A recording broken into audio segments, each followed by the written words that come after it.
This is Pierre Burton standing along the Canadian Pacific Railway.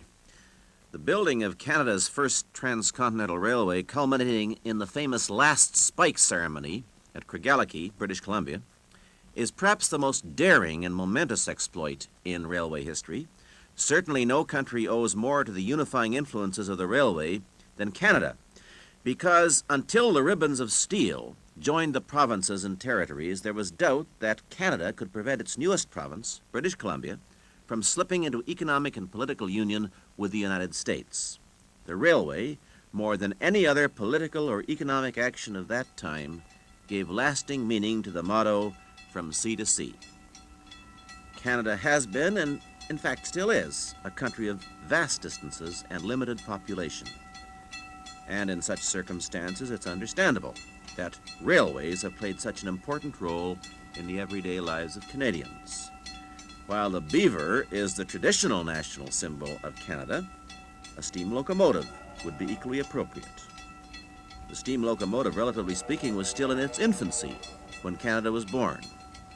Parallels between the later development of the steam locomotive and of the economic growth of Canada wouldn't be hard to find.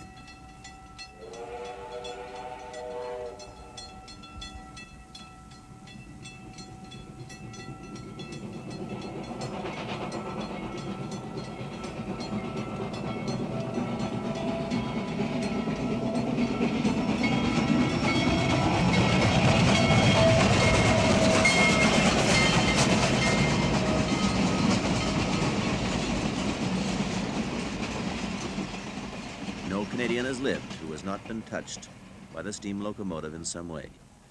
The rhythmic beats of the locomotive exhaust, the panting of the air pumps, the haunting tones of the steam chime whistle were commonplace, a reassuring part of the everyday scene, and only the most insensitive could not be moved by the sight of a steam locomotive. It was the beckoning call to adventure and romance and far-off places.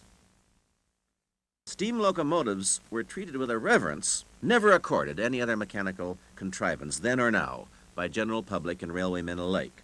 From the very beginning, they were given personalities and treated as though they couldn't reasonably be expected to work any harder or any longer than the men who drove them.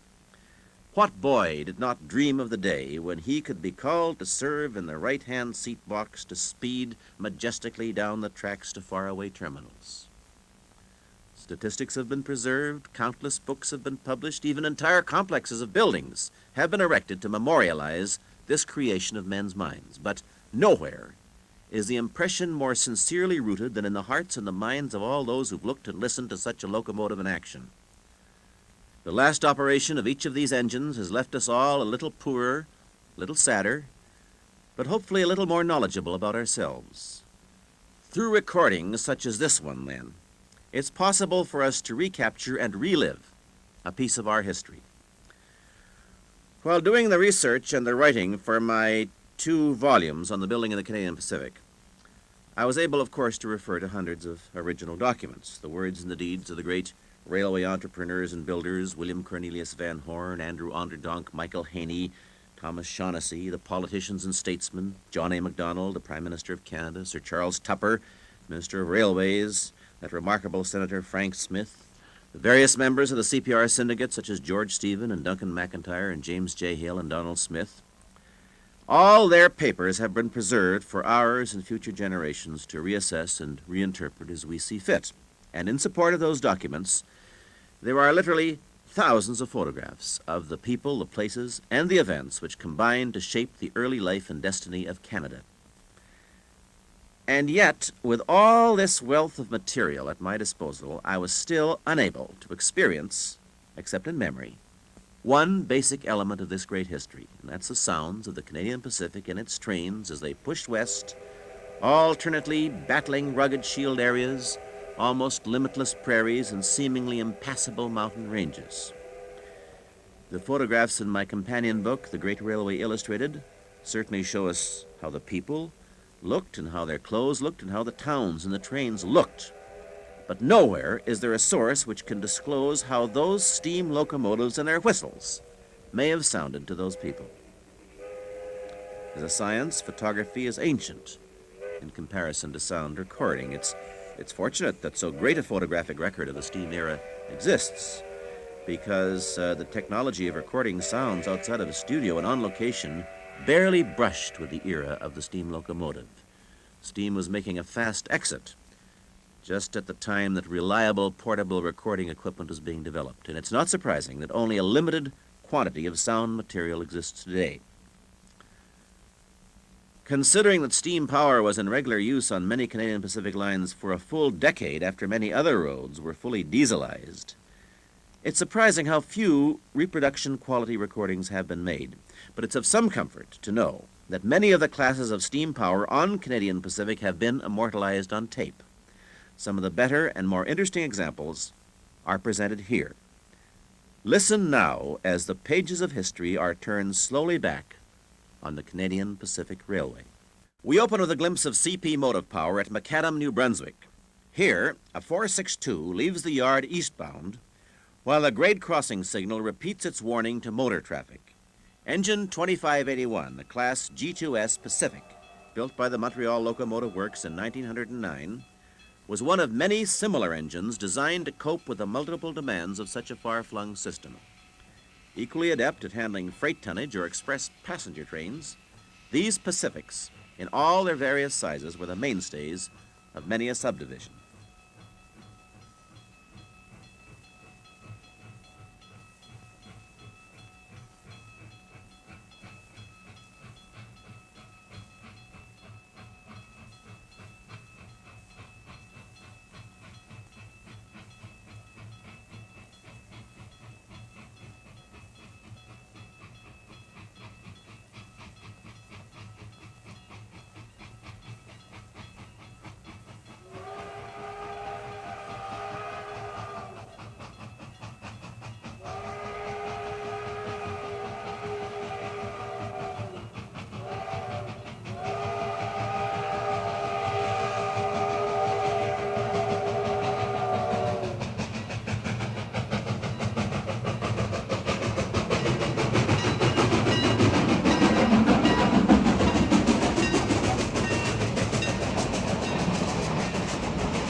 Pacific number 1286 is making light work of racing a passenger train across the broad, level expanse of the prairies. Let's climb aboard and listen as this post-World War II Light 462, built by the Kingston Locomotive Works in 1948, ticks off the miles.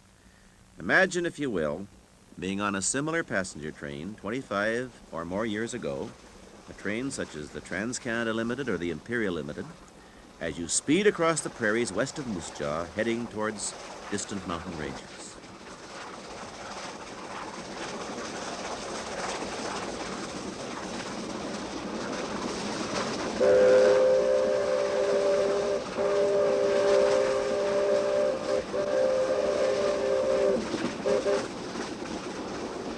This is the right-of-way that Van Horn's army laid down some 500 miles in a single summer. And while Van Horn might not have imagined this little Pacific and its train racing along this track almost 65 years later, he most certainly would not have been surprised. In this next selection, we see another side of 1286's operating personality. Away from the level prairie, she now tackles a rugged 2% grade. Line of the kind that was painstakingly built through the rugged mountain ranges and carefully located through the Kicking Horse, the Rogers, and the Eagle Passes.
A great deal of skill is required of the engine man if he's to handle his locomotive effectively with a heavy train in tow. Because of their horsepower characteristics, steam locomotives operating at low speed are exceptionally prone to slipping. With a heavy train and a stiff grade, 972, a D10 Class 460, works hard to keep from stalling.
The D10 Class 460s included some 502 engines built to a CPR design by a variety of builders. Far from being glamorous engines, the D10s nonetheless were to be found everywhere on the CPR system, engaged in every type of service imaginable. In one sequence, we hear engine 908, built by the Kingston Locomotive Works in 1911, as it arrives at Prince Albert, Saskatchewan, with a passenger train, while the town clock in the background chimes 10:45.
Possibly the least inspiring aspect of train operation, flat switching, is as important as it is punishing to the men and equipment assigned to this service. In a companion sequence, 908's sister engine, 945, works the Prince Albert yard, while a bulldozer operator, oblivious to the recording which is being made, directs his machine in a series of back-and-forth movements paralleling those of number 945.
On October 9th, 1877, a barge pushed ashore at Winnipeg, Manitoba, its cargo, consisting of a steam locomotive, the first ever seen on the prairies, owned by Joseph Whitehead, a contractor working south from Winnipeg on the Pembina line of what was to be the CPR.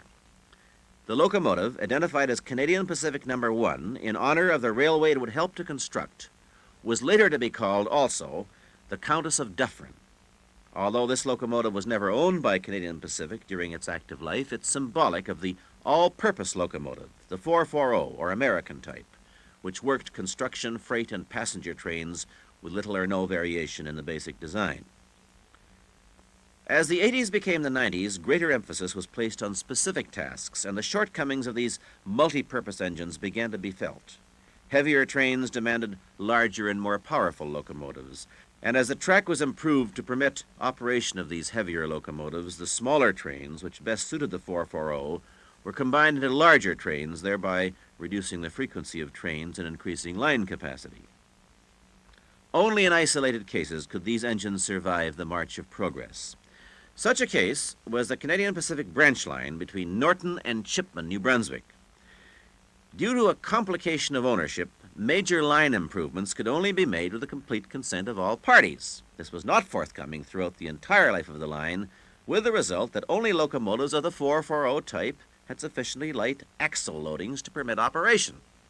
So it was that years after most other major railways had completely eliminated this type of locomotive from their rosters, 3 440s continued to operate in daily service. Number 144 was one of these 3 locomotives. Subsequently, it would power the last official run of steam on the CPR and would also hold the distinction of being the oldest operating steam locomotive in regular service on the North American continent. Here, then, is the sound of number 144 as recorded on a regular train in 1958 at the age of 72 years.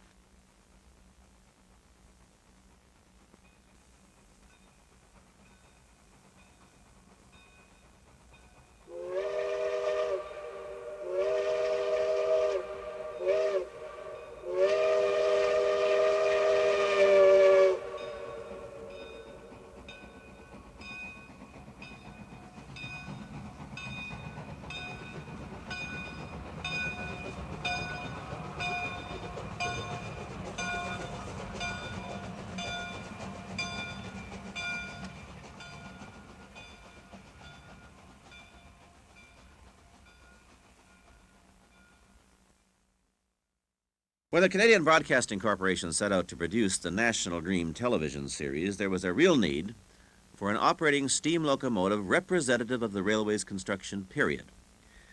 While the train operation might have been simulated to some degree in a studio, much of the effectiveness of the series would have been lost without such a centerpiece.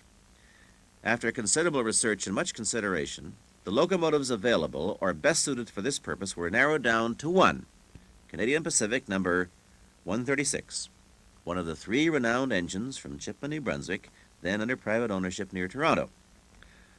Although many rebuildings had left little that was original on the locomotive, sufficient information was available to permit the restoration of the locomotive to an appearance almost identical to the day it emerged from the builder's erecting shop.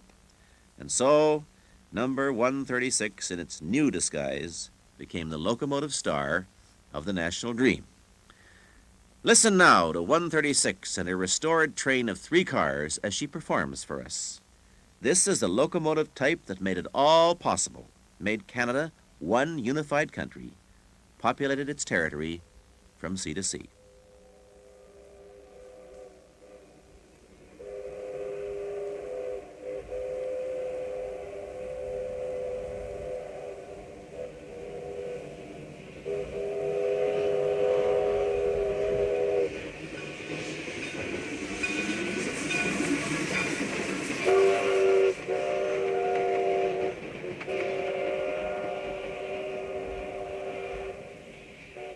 Many locomotive types stand out in the rosters of Canadian railways, but as mechanically perfect and aesthetically pleasing as many of them have been, none deserve the credit that's due these little 440s.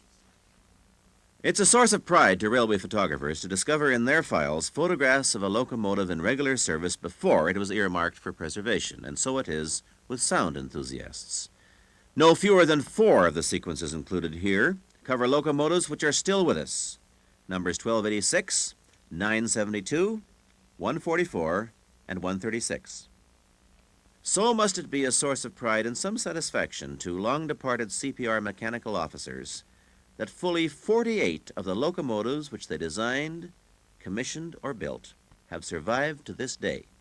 For these locomotives have escaped their all but certain fate to achieve a status to which they would not normally aspire. And it will be a source of satisfaction to all enthusiasts that 4 or 5 of these preserved engines have since been returned to operating condition. To each of those who will recall some fond memory, and to each of those who aspires to some fond memories of his own, this album has been respectfully dedicated.